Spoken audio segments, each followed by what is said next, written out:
Good morning to you. How you doing? It's Wednesday morning. It is November 13th, 2019, and this is the newspaper review programme today.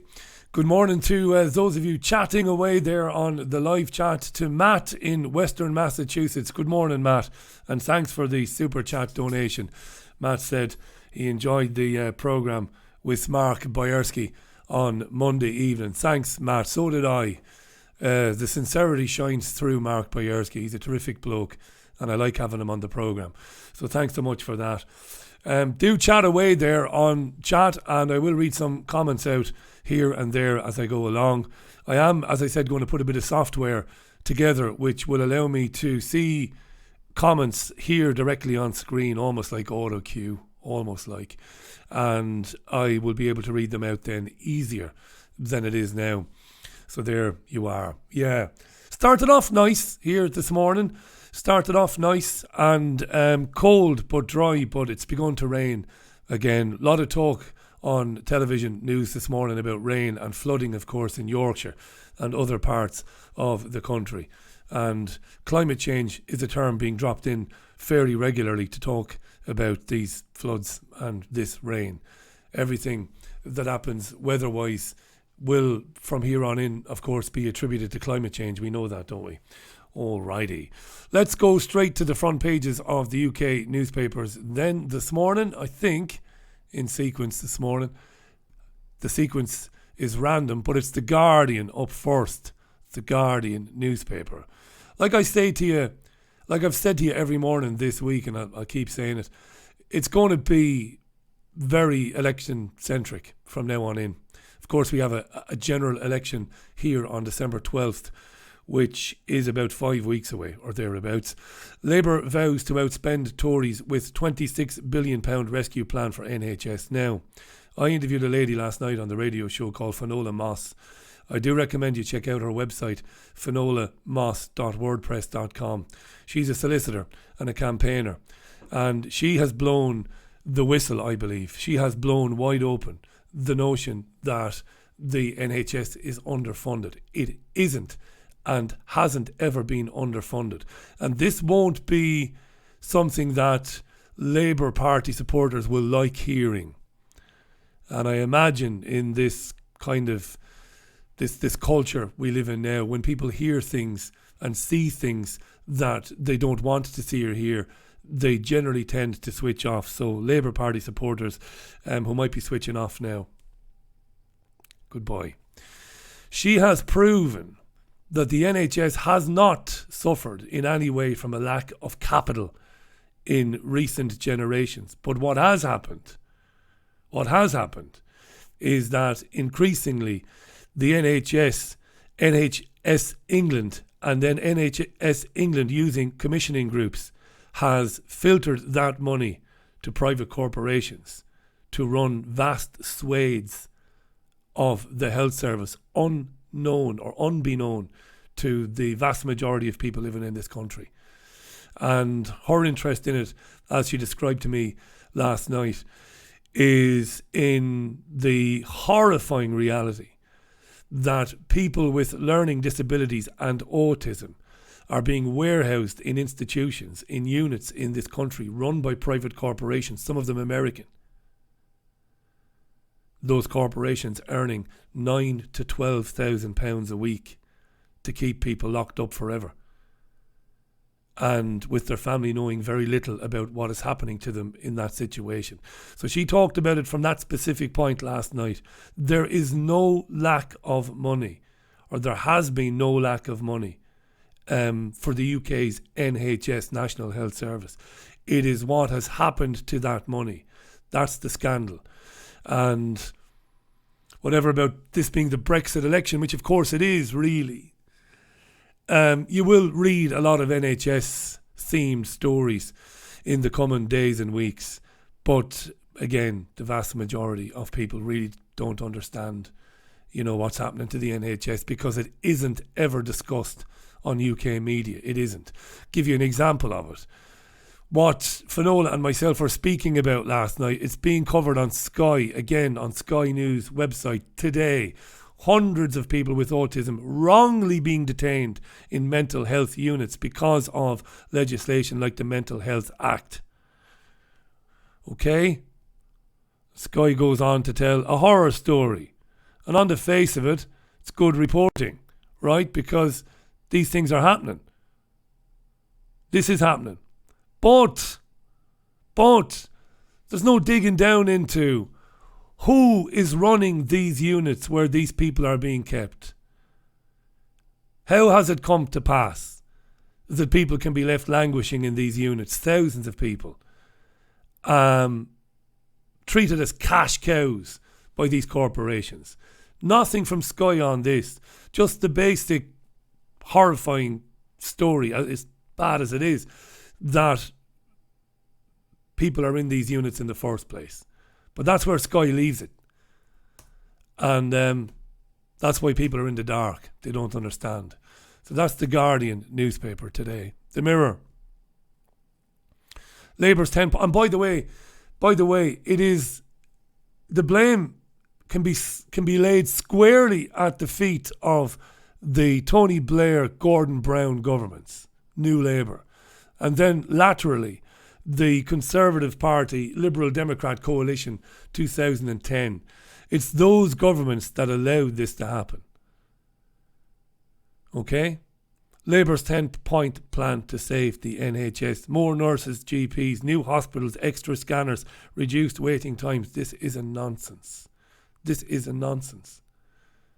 The £26 billion rescue bid, even if Labour was planning to spend £26 billion on the NHS, would not result in more nurses, more GPs, more time spent with your GP, reduced waiting lists, more beds, less people waiting in corridors. No, because the money is squandered. It's not squandered. It is deliberately, this money, I would say, laundered for massive private healthcare corporations. And the public hasn't a clue. And the public will never have a clue, because the vast majority of the public gets its news from the BBC and Sky News. There you are. Right? The iPaper. Battle for the NHS. Spending arms race begins. Blah, blah, blah, blah, blah. The Express. Thanks Nigel, Tories surge to 14-point lead. Some opinion polls this morning showing that the Conservatives have extended their lead. These are opinion polls. And in recent years, opinion polls have proven to be less than reliable. Think back to the Scottish in-out referendum. Think back to the European Union in-out referendum. And think back to the last general election in 2017. You can take these opinion polls with a pinch of salt. Thanks Nigel, Tories surge to 14-point lead. I think these opinion polls are designed for one reason and one reason only: to discourage people from getting off their arses, maybe. Now look, I don't believe voting makes a difference anyway, so it doesn't matter to me. But it matters to these people who do believe that voting matters. So they skew these polls in a hope that people will say, well, Party A has got it sewn up. There's no need for me to go out and vote. Here's the Times. Tories lead by 14 points after Farage climbed down. Future flood victims could get up to £10,000 for home defences is another story in the Times today. A lot of people whose homes have been devastated by these floods around the country, of course, have got titanic battles to come now with their insurance companies. Many insurance companies refusing to pay out. That's what insurance companies do. Here's the Daily Mail. The hero who died without justice. This is about Lord Bramall. He was accused, was Lord Bramall, by Carl Beach. And I looked very closely at this guy when he was alive, this Lord Bramall. And I believe, it's just my opinion, that he was one of those, I would say, more than likely innocent of the charges made against him, but used as a kind of a pawn in this whole game of, well, if we do make very serious allegations about innocent people, and then we demonstrate that those people were innocent, we can taint the entire inquiry. We can taint the entire investigation into VIP paedophile rings in the UK. And I think that's what they've used Carl Beach and others. Carl Beach, of course, the man who's in prison now, who made allegations about a number of people. But I believe some of what Carl Beach said can be proven to be true, particularly around Edward Heath. But I think the establishment is not stupid. And I think innocent people were accused because it muddies the water. And it then becomes easier to tell the public, well, look, this is just lunatics, this is just fantasy stuff, this. So that's in the Daily Express today. Excuse me, it's in the Daily Mail, as you can see clearly on the screen there. That's the Mail. The Telegraph, Brexit will start green revolution, pledges Boris Johnson, the Prime Minister. Will it really now?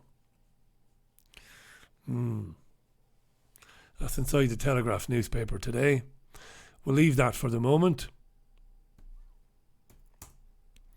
The Sun, Harry's no ho-ho to Queen. Apparently the ginger prince and his Hollywood wife won't be attending Christmas at Sandringham. Isn't that interesting now? What's that? You couldn't give a rat's arse? I hear you loud and clear. The Financial Times top 6 auditors tested on resilience as ministers eye industry breakup, and Europe must wrest control of data from Silicon Valley, warns Angela Merkel. Those are the big stories on the front page of the Financial Times. The Metro then goes with the incest murders. Couple were sentenced to 35 years in jail yesterday. Turned out the couple were sister and brother. Horrible fucking story, really. I don't think there's any need to get into that, really. The Star. What's the Star got? Dreaming of a woke Christmas. Killjoy star Emma says ban festive gifts. I don't know what that's about, and I don't care. Quite a few stories in the newspapers this morning about woke stuff, about woke things. We might come to some of them in a moment. Before we do that, though, let me very quickly have a read through one or two comments on the live chat.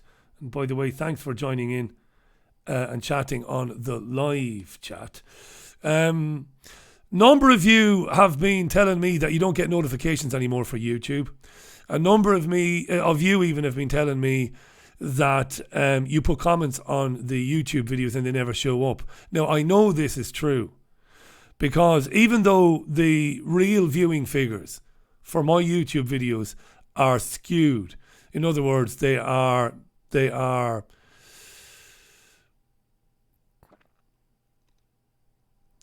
so if you look at a YouTube video now on the Richie Allen YouTube channel, they average about 4,000. That's a nonsense. They get far more than 4,000 views. So they skew the numbers. They reduce the numbers. This is a fact. How do you know this? Well, I used to have 100,000 subscribers on my YouTube channel before it was deleted. Then I put another YouTube channel together and that got 25,000 subscribers in about 3 weeks. That was 18 months ago. And then it stopped. It stopped. It hasn't grown in that time. So I know this. They underreport the viewing numbers. I know this. But even if we take at face value that my YouTube videos get an average of 4,000 to 5,000 views, if we take that at face value, so let's pretend that's true, well, we have to be a little bit suspicious that there are 30 comments or 35 comments under those videos that have had 5,000 views. Doesn't compute, does it? No, they are withholding the comments. We're not doing it. I'm not doing it. Roger is not doing it. Why would I do it? I said this yesterday. I don't care what you think of me. I don't know you. I don't know what you look like. I don't know what you sound like. I couldn't give a fuck what you think of me. Honest to God. This is me reverting to type. I told you before, I'm not a nice guy. I'm a very private guy. There's me. There's a very few small friends in my family. What anybody else thinks of me outside of that, I don't care. So I am not deleting you anywhere. Google is doing it. Of course it is. Google tells me now there is 280 people watching this. There's probably, I would say there's probably 10 times more than that. I would say there's probably 1,500 to 2,000 people watching this now. But the algorithmic processes work to demonstrate that, well, the channel, not just my channel, but other channels, well, they're not really that important. They're not really that popular. You know, you can't argue with the numbers. The numbers they can't argue with, or the numbers they can't skew, are the live streaming numbers. 80,000 people a day watch or listen to the Richie Allen radio show. That's during the 2-hour live period. That's not counting when it's playing on a loop around the clock. The programme has been downloaded nearly 2 million times this year from Podomatic alone. That's not including iTunes, Spotify, or other places it can be accessed. It's huge. So don't believe them when they tell you, oh, you've only got 280 people watching, or you've only got 4,000 views. This is what it does. This is why I go to bed at night and pray that they'll delete this YouTube channel. I mean that, because when they do delete this channel, thank fuck, because it's 2 hours out of my day, every day, to upload to YouTube after the radio show, and I don't want to do it. I do it out of habit. So there you are. So don't be giving me shit about deleting people or banning comments. I don't care what you say about me. Everything that could be said about me has been said by Zionist groups in this country and by the country's national media. Why do you think I care about what you say about me? Christ almighty, people, get over yourselves. Good morning to Jean Ann, who's following Hillary Clinton's European tour closely, as well she should be. Hillary Clinton and her daughter, presently on RTE with Ryan Tubridy, want to throw the transistor radio, old-fashioned gal is Jean Ann, through the window as she rattles on about inspirational women. Thanks for that, Jean Ann. Yeah. Mike Rocock says, any news on the new email address for the radio show? Yes, there is. You can email the Richie Allen Show at gmail.com. I know. I fucking know. Don't say anything. It's a handy one to remember. I don't like Gmail or Google either. You can send me emails through the website, but I don't get them when I'm doing the radio show. I get them later on. The Richie Allen Show at gmail.com. The Richie Allen Show at gmail.com. To send me an email. Don't kick off when you don't get a response. I've got enough to be doing, to be honest. Told you before, I'm not important. I'm not any more important than you. I'm a big, ignorant, baldy, gammon bollocks living in Salford. But my day is filled to the fucking brim with the show. It's consumed by it. So I don't have any time to reply to your lovely emails. I'd love to, but I don't have any time. Graham Booze, how you, Graham? Triggerwarning.tv, check him out. More mismanagement and abuse, and yet people still cling to the fantasy of the NHS. Get the government completely out of health care. But every citizen of the country, Graham, should be entitled to a roof over their heads, water, electricity, food, and healthcare when they need it. That's what I say.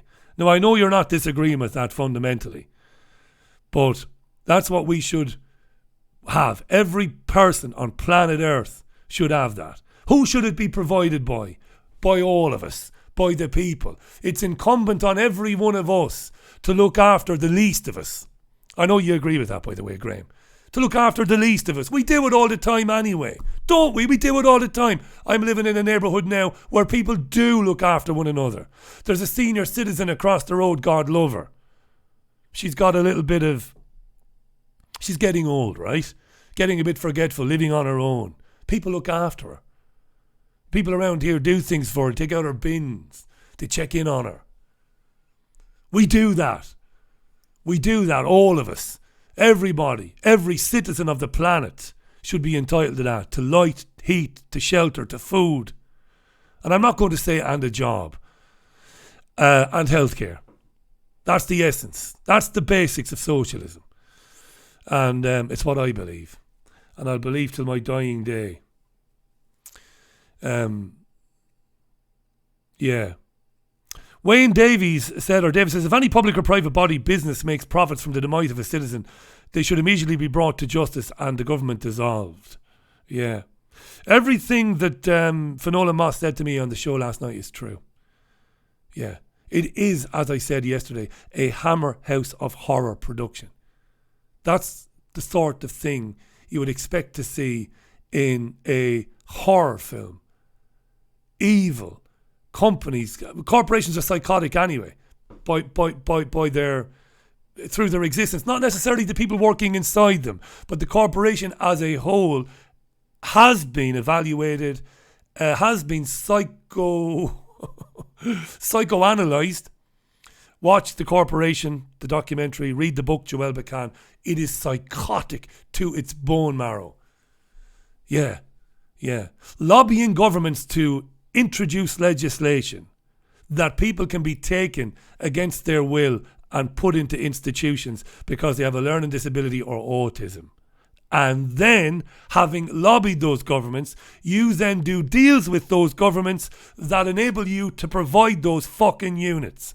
And then you say to the governments, give me £12,000 a week per person, please. Kerching!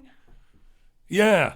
I mentioned him on the show last night, John Lonergan, the former governor of Mountjoy.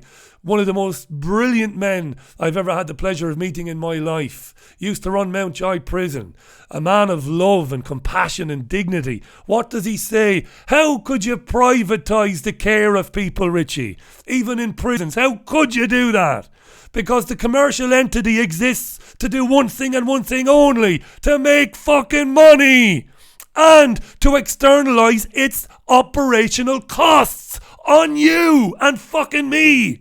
That's what it does. Makes money and then forces the costs of its operations on the general fucking public. And while it's doing that, it's polluting fucking rivers, it's polluting the ground, polluting the fucking air. Right?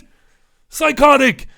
You can stick your fucking anarcho-capitalism up your fucking arse. Stick your fucking compassionate conservatism and compassionate capitalism up your fucking arse. It destroys the planet. It destroys fucking lives. It's filthy. Every aspect of it. There is no fucking socialism anywhere standing up to it. There's only multi-millionaire fucking champagne socialists like Jeremy Corbyn who knows that this is going on but won't look people in the eye and tell them about it. Because there are fucking filing cabinets full of stuff about Jeremy Corbyn at GCHQ. That's why. That's how it works. Going to tell people about the creation of money, Jeremy? Let's have a look at your file, shall we? That's what corporations do. Imagine giving corporations the care of vulnerable people. Huh? Excuse me. Fucking capitalism. Free market capitalism. Let the market sort it out. Yeah, that's working out very well. As if it has been constrained in the last 50 fucking years. I hear people that I really like Jeff Berwick. Really like him. Really like Jeff. I've had these arguments with him for fucking years. Oh, if they just take the shackles off the free market. Are you shitting me? When has it ever been constrained? And look at what it's left us with. Children with autism locked in fucking units where they're throwing their food across the floor at them on trays. Corporations. Jesus Christ almighty. On a lighter note, but not too light. Our pets are getting fat, according to the Times.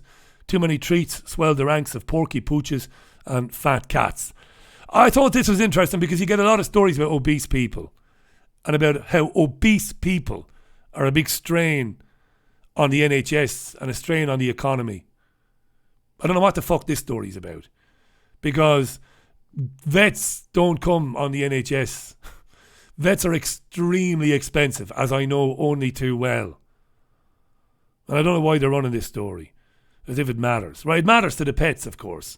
Can't be nice to be extremely overweight if you're a pet. But there's no cost to society here. I don't know what the fuck this is about.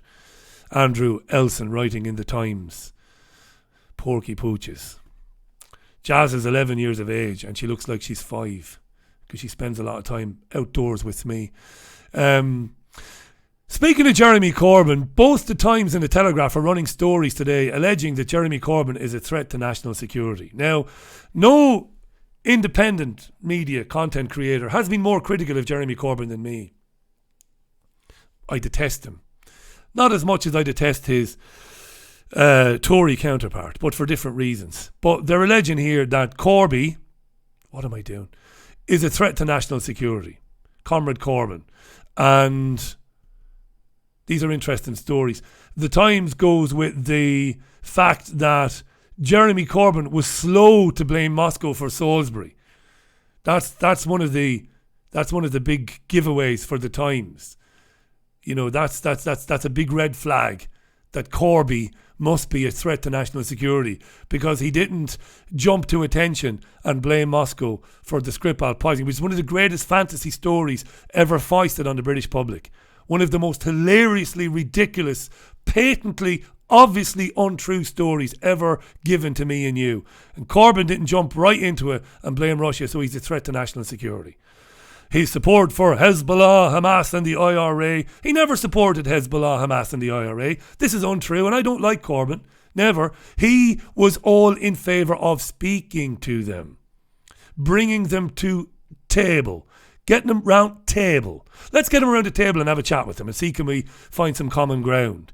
See can we, get a ceasefire going, which will prevent people from being blown up in cars and shot in front of their fucking children, maybe. See, in that, Corbyn was very good. But he wasn't aligning himself with these people. He was saying, let's get them around the table. Telegraph has gone the same way today. They've put a nice, very old picture of a younger Jeremy Corbyn and Gerry Adams, the former president of Sinn Féin, saying he's a threat to national security. Of course, what the military-industrial complex, or the military security complex as Paul Craig Roberts calls them, what they're genuinely concerned about, even though I don't think they have to be concerned at all, really, is that if Labour gets in, their march around the world, their arming of countries like Saudi Arabia, their proxy wars might come to a temporary halt. Bullshit. If Jeremy Corbyn is Prime Minister, if he forms the next government, you just want a couple of massive false flag attacks. That's all you want. And Corbyn will be pressured to be Jesus by his backbench MPs, and he would fold like a cheap suit.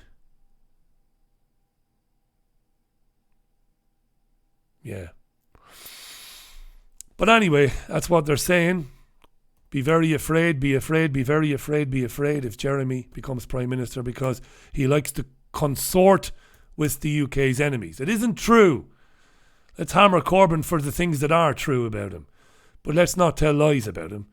He's not in bed with Britain's enemies at all. He's been a lifelong advocate for the ending of wars, the ending of the sale of armaments to despotic places and despotic regimes like Saudi Arabia and Bahrain and other places. How could you fault him for that? We'll stay with the Times for a minute before we look at the Daily Mail. We've become so fucking narcissistic. And again, this is a programme, very successful programme that's been underway for many years. Has been under, it's an agenda. I had one of those nights last night. It's an agenda that has been around for a long time to turn people into vacuous, selfish, self-obsessed narcissists. And it's succeeding. It's really succeeding. And you see examples of this everywhere. You see it everywhere. I told you I was at a concert at the Arena last year with the future Mrs. Allen. It was the Elvis Philharmonic Orchestra concert with Priscilla Presley in attendance, with some of Elvis's Memphis Mafia guys there telling stories. We're in the lower half of the arena, not in the upper half, but you come to get to your seat and you've got a big steep row of steps all the way down. Future Mrs. Allen and me, we come back from the concession stand, the kiosk. We've got a couple of glasses and we've got a bottle of wine. We're going to sit down, have a little bit of orchestral Elvis for a couple of hours. Can't wait. Lovely, lovely. The steps are narrow and they're like that. They're very steep. And right in front of us is a lovely old lady and a lovely old man and a steward that's helping them navigate these very steep steps because there's no lift, bizarrely, even though the arena is not that old. My mate John Parsons worked on the arena. As we're standing there, this fucking arsehole comes behind me, pushes aggressively past me, and goes to get past the old people. And I said to the guy, I said, mate, do you want to hang on a second there, hold your horses, hold your gallop, and wait your turn. The guy turned around to me and started giving it all of this. Oh, there's always one, isn't there, he said to me. There's always one arsehole. Started giving me all of this. Guy was about 5'2". I looked at him. I said, keep it up, pal. Keep it up. We'll see how fast we get you down those fucking steps. You're surrounded by that sort of mentality. Look at this story. They're covering this morning in the news. Woman is eating an egg on a train. You don't like the smell of the boiled egg? Tough fucking shit, Paddy. Get over it. Alright? We're being driven to this, human beings. We're being driven to it. We're being driven to this lunatic existence. This insane fucking existence. Where we don't have time to have a breakfast in the morning. Because it takes an hour and a half to commute to our job. Particularly if you're in London. Caroline used to do it. It's a nightmare. It's fucking hellish. God love you. So you're sitting there. You're fucking freezing. And you're trying to get something into you before you get to your desk and you start doing your job. The job that you hate. So this girl is trying to eat a bit of a boiled egg. This other woman goes absolutely off the fucking deep end. Because her existence is disturbed by the fact that she can smell the boiled egg. I know you might think it's a nothing story. It isn't. You see it all the time. This is what's happening to people. No empathy. Right? No understanding. Just me. I should get to go through this life on the terms that I fucking set. And woe and be tied to anybody who gets in my way. Crazy times we live in. Nobody with any time for anybody. Only themselves. Helen Fielding wrote Bridget Jones, she's in the Mail today, saying that 40 years ago, when she was working on the show, I didn't know this, she worked on the Jim Will Fix It show, which was a television show run by the BBC. It was a hugely popular show. Children wrote letters to Jimmy Savile asking him to help them achieve an ambition. You know, maybe they wanted to go to the Eiffel Tower. Maybe they wanted to play football with a football star. Maybe they wanted to do whatever. And they wrote letters to Jimmy Savile, and some of them were lucky enough, maybe not, to have their dreams fulfilled. And in return for that, they got a Jim Will Fix It badge. Fielding worked on the programme and said that basically producers must have known about his behaviour because she was told when she worked on the programme, try not to leave Jimmy alone with the children.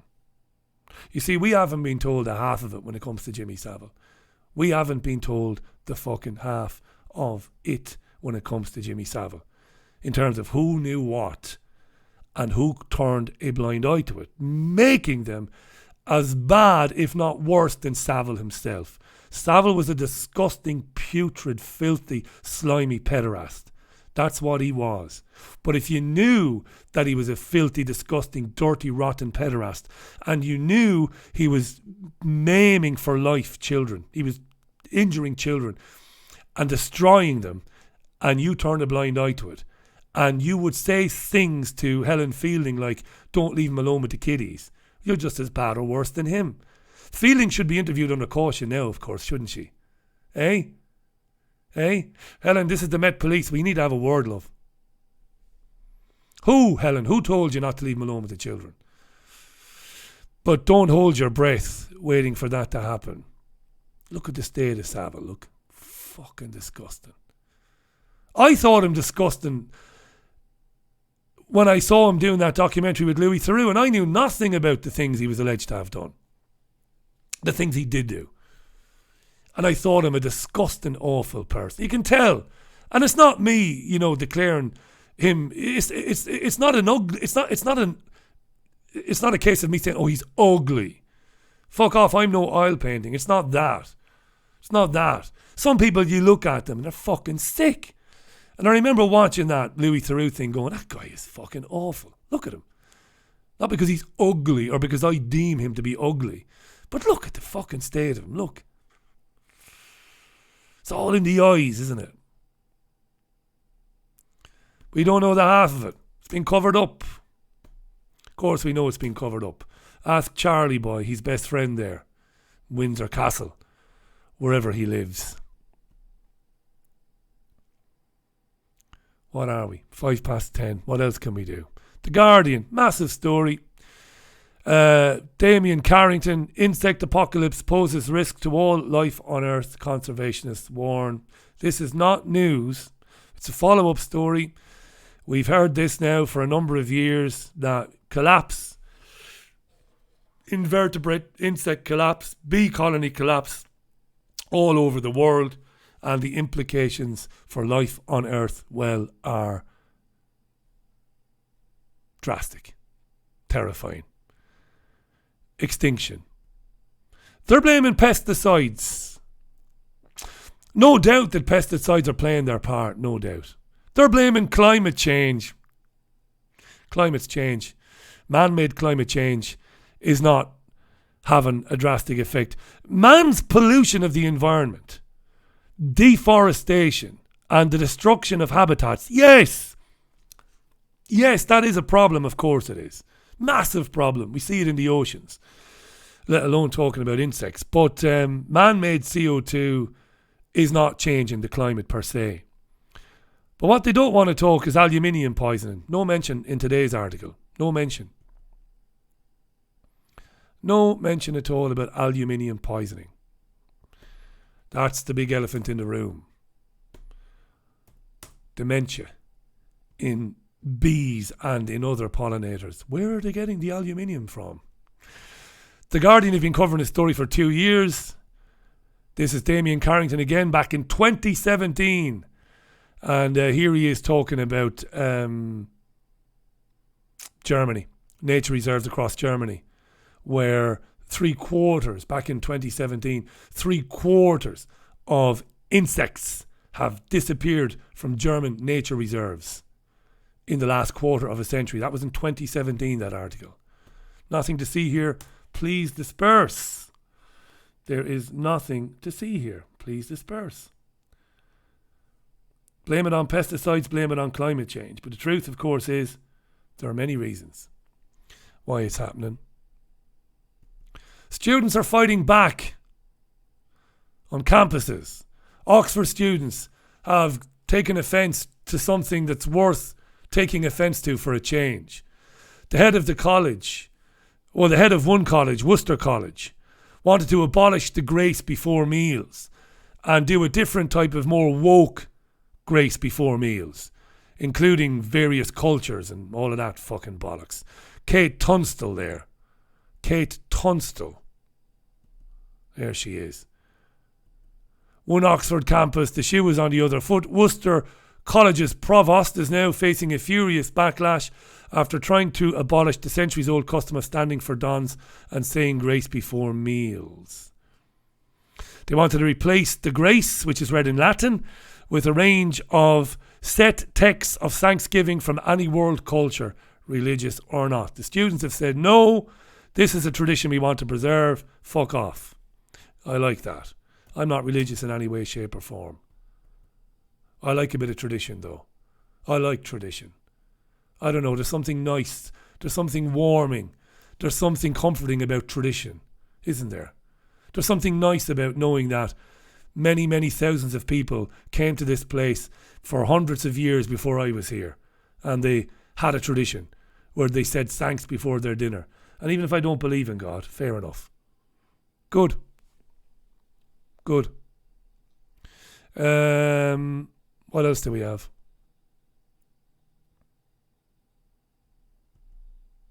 It's in the Daily Mail too. Secret plot to kill off your bank paper statements. The Mail exposes the backlash after NatWest tells loyal customers it won't print transactions. All of us who have a bank account, and most of us do, well, we're getting this. I bank with the Halifax. It's no big secret. If you go to the Richie Allen website, you'll see There's a bank account number there for donations. I bank with Halifax. I'm not endorsing the Halifax. They're a shout of bastards just like every other bank. But that's who I bank with. And they've been telling me for a long time now you can't get you can't get a posted bank statement anymore. The generation that came before me, they like their bank statements in paper for good reasons. They like to keep books. They like to keep records for themselves, hard copies of their bank account movements, their statements. The Daily Mail quite rightly saying today this is going to have a big, big impact on elderly customers as well as vulnerable customers. Of course it is. Do you think that's an accident? Right? No longer give you paper statements in the post from January. Online banking. Banking using your phone. Easier to cut you off, to shut you down. Easier to take money from your bank account without even telling you. Oh yeah. They're going to do that in the future. They'll start taking money without telling you. Or they'll make it easier for a third party to debit your bank account without telling you. Honestly. They go on and on about security and how security has never been more robust. Bullshit. In the near future, they'll make it more easier for third parties to take money out of your bank account. They'll make it more easier for governments and local authorities to do it. To take money out of your bank accounts. Shocking, really. Yeah. And that's more or less it for me for this morning, by the way. Thank you for your comments on the live chat. Apologies for my mini rant earlier on about socialism. But I do get tired of people talking to me about the free market. Unshackle the free market, and the free market will sort everything out. Yeah, the free market has been unshackled forever. Yeah. So, thanks for your comments. I've got Eric Karlstrom coming on the radio show later on. He's one of the guests. He'll be live from New Mexico. Yeah, it will be New Mexico. That's where he's based at the moment. Jean Ann Crowley, who's worked at the BBC. Jean Ann's a remarkable woman. She's had an amazing career. Which isn't over yet, by the way. And done amazing things on television, on stage, and she's written for the national papers. Jean Ann has said on the chat there, they knew. She says, I know they did. They did, Jean Ann, of course they knew. When they're telling young interns like Helen Fielding, keep Jimmy away from the fucking children. I mean, that's a red flag right there. And Helen, who hasn't done anything wrong, needs to be asked not under caution. Maybe that was a bit unfair, maybe. Maybe that was a bit provocative. She needs to be spoken to by forensic investigators. To say, Helen, listen, thanks for saying that in the Daily Mail. Who was telling you not? We need to know this. We need to retrospectively investigate this thing. We really do. Because those people were complicit. I'm very forthcoming about my flaws as a human being. I really am. And I have legion. My flaws are legion. I tell you what though. There's no fucking way that I could stand by knowing that somebody in the room across the hall was abusing children. And I know you couldn't do it either. Whatever your shortcomings are. How could you do that? Whatever the cost to your own career. Jesus Christ, right?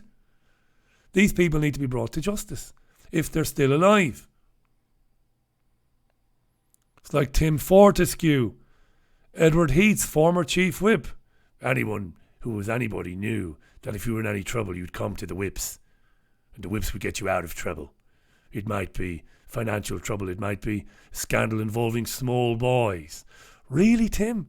So people were abusing small boys and you helped cover it up so that you could blackmail that MP in the future? You're a bit of a bastard, Tim. Listen, off to jail with you, pal. Don't pass go. No probation. Into the clink. 5 years, Tim. 5 years, pal.